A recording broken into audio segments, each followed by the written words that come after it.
here's how you do coaching and here's how you do mentoring, how the two are different. And I read through that 3 times and it sort of made sense. And I'm just going to try to give you a little bit of stories to educate and give an idea about the difference. First, coaching.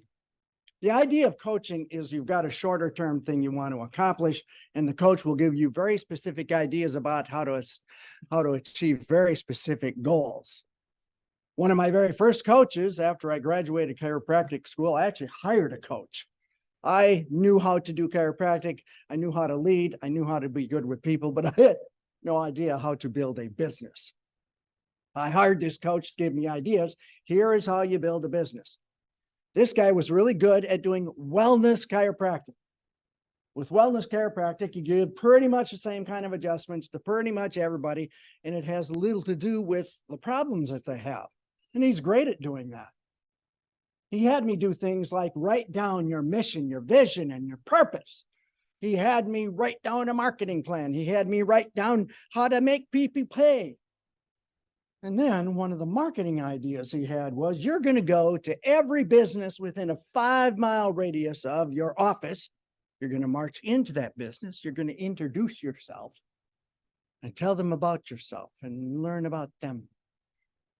At first, I was petrified from that idea, cold walk into people. But then it turned out I kind of liked visiting with people. It was fun to listen to them. And I got a great big whopping 0 patience from that technique. The following year, I hired a different coach. And the first thing he said to me was, can you clearly define your target audience? The people that you are called to serve? No. He gave me specific techniques to actually figure out my target audience. Who are they? Where are they? What kind of message will help them to seek my care? And finally, I started to bring in some patients and have some good success with that. The thing that the second one did that maybe the first one didn't was he was able to affirm the gifts and skills that I already have, because that helps define who I'm going to serve. And then he helped me to build those skills to be able to bring in those patients and to serve them. I've had numerous mentors, especially as I come here to Toastmasters. The thing is, most of the mentors were not a formal person in place. It was a lot of the people sitting in this room, and you would give me very specific ideas and tips on how to do specific things.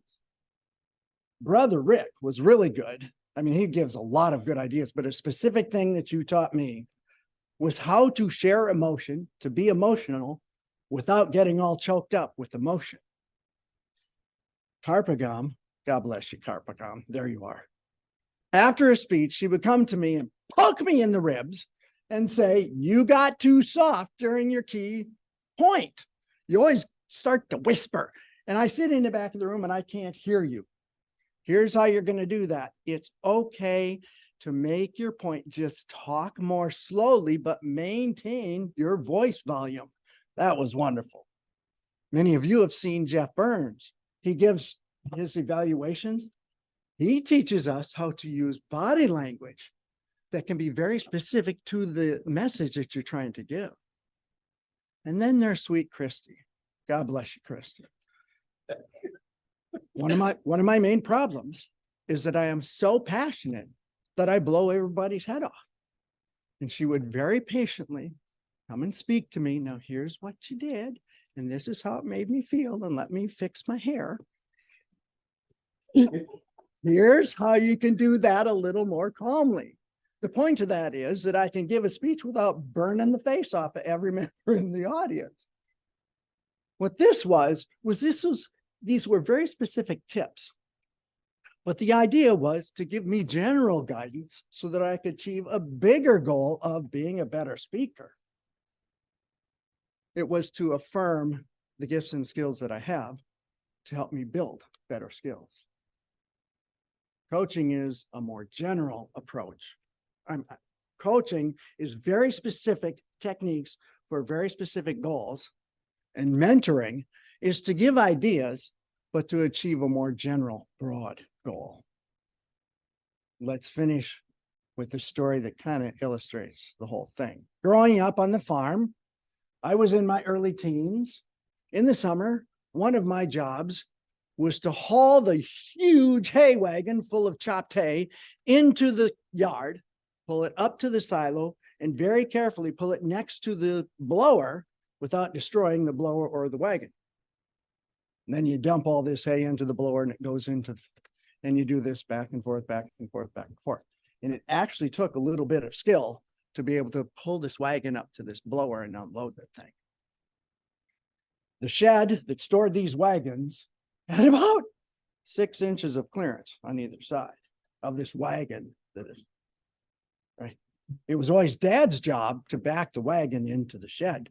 It was the end of the day, and I pull up and I'm getting off of the tractor, and Dad's standing there and he says, "You're going to back the wagon into the shed."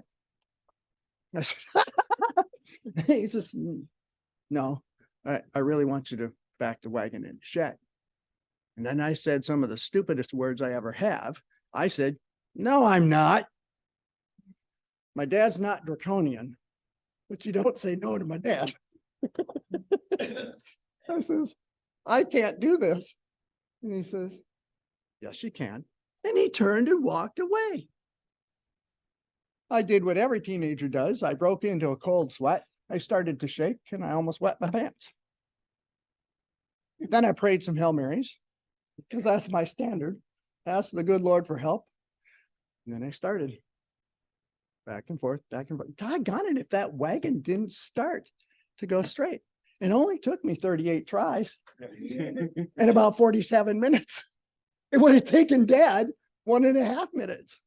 I got that thing in. Dad was standing there. I swear the guy had been watching me the whole time. I don't know. And then he says to me, "I knew you could do it. Good job." It was the first time my dad had ever said that. Might have been the last. What did I learn from this? Was Dad being a coach? No, he wasn't giving me specific tips on anything. Was he being a mentor?